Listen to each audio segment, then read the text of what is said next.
Everything Chris. Everything Chris. Everything Chris. Everything Chris.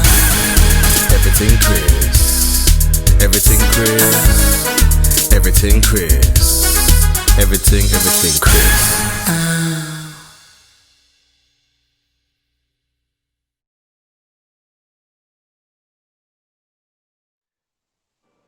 After England and that, how was it? How did the QE thing come about? Because you was there a year before LATRELL, right? hmm So how was it playing without LATRELL the first year and then getting him the next year?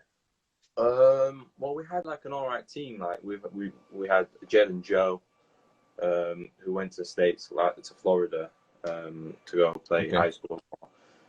We had like a good team, and it was nice because that was my first ever team. Like I had a few problems with my old team in Leeds because I I don't want to get into it, but it was just like a hierarchy thing, which I don't really agree with, and like an age thing. Whereas like I was better than some players, but then because I was a rookie or whatever, everyone was just like violating for no reason. But when I went into Oh, Q, wow. that was my team. Like even if I was the youngest player on the team, everyone would listen to me. Everyone would be like, "This guy know what he's on about." But I don't see it as like Okay. it was just a good situation for me to be in my first year and getting to like my bearings around like under 18s and Yeah. under 19 basketball and stuff like that.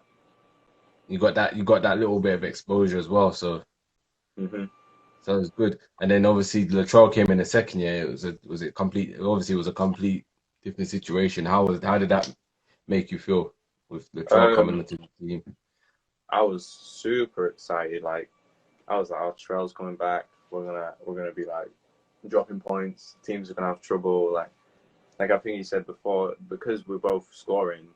Sometimes Yeah. I'd score like 5, 7 points in the first half or first quarter or something, or first half. I don't know. I would like under 20 points something, and then he would go and score like Yeah. 20 in the first half, and then he'd be like, "Oh, Elijah needs to score now," and then. I, Switching it back and yeah, forth. it was so hard to guard until some teams, I don't know, unless we had a bad game, like, and Unless they played okay.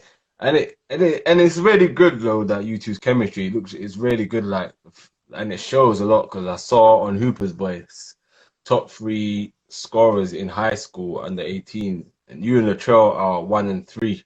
yeah, So that to me was like amazing. I was like, that's a stat. Like, how does that make you feel seeing that it's you two are the top three? Because usually in some cases it could be the top scorer could be one and then on the same team could be one and the guy could be the fifth top scorer, but it's 1 and 3. Like, well, I mean, we knew like we were scoring a lot of points. Like every now and then, like we'd look at a game and be like, how many points you score, how many points I score, and then we'd find a percentage out of like the percentage of points we scored together.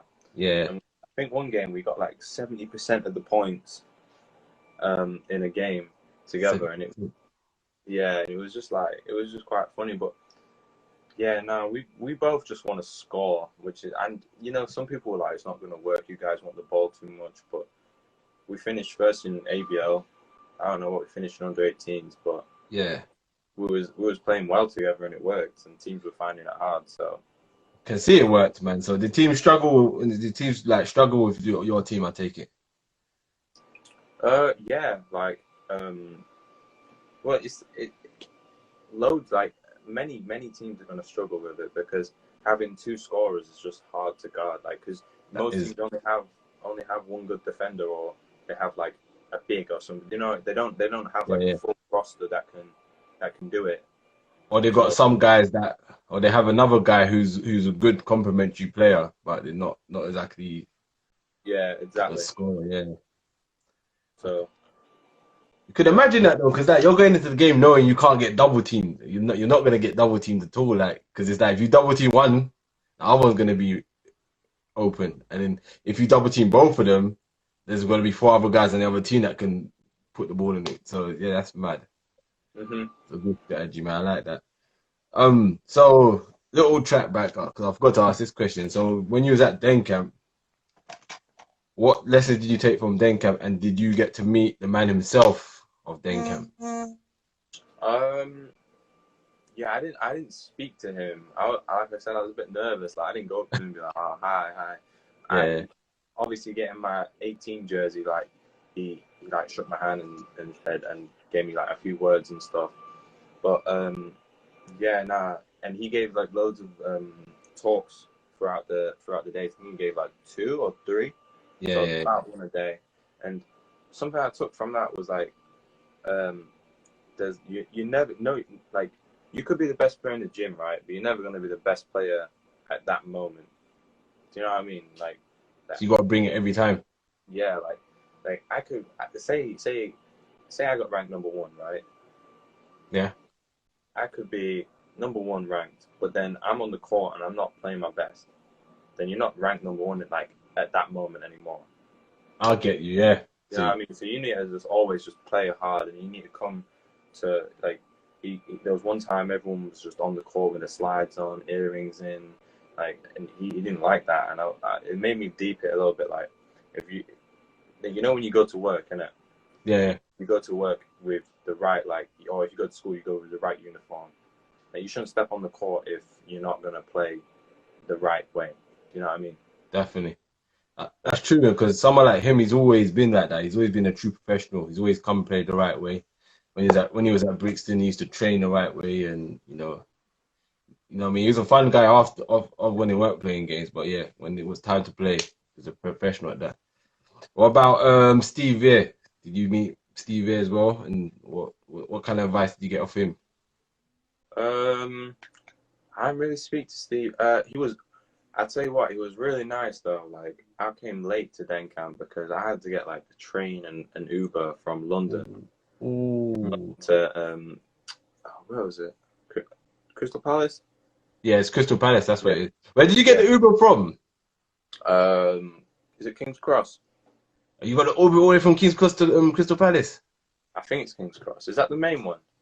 That's one, yeah, from Leeds. Yeah, that's the one that goes to King's Cross. Yeah, and there was fires and stuff, so it was like a good one. North to South London. That's a trek. I think that the Uber was not more expensive, more time than the train journey.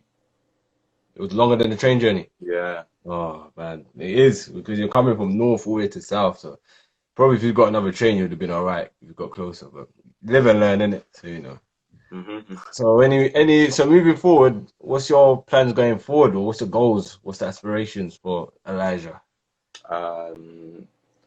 So the plan is, I'm gonna do 1 more year at QE. Yeah. Win as much as possible. Blah blah blah. Get the stock up. Hopefully throughout that season, I get some more offers for college and prep schools. I'm looking to go prep for a year. I got one offer this morning actually to school in Tennessee. They look good. So anyway, I don't know. I think I'm gonna decide where I want to go in January. Okay. So I'll go for a prep school for a year, and hopefully I'll still get some more offers at the prep that I go to, and then hopefully I go to a Division 1 college and get I'm gonna go to Division 1 college for 4 years, and then see where that takes me. Okay, that's good. And ultimate goal as well after college, looking to go pro. Yeah. That's the main. That's the ultimate goal. Cool. There's a question I always ask, and it's everything, Chris.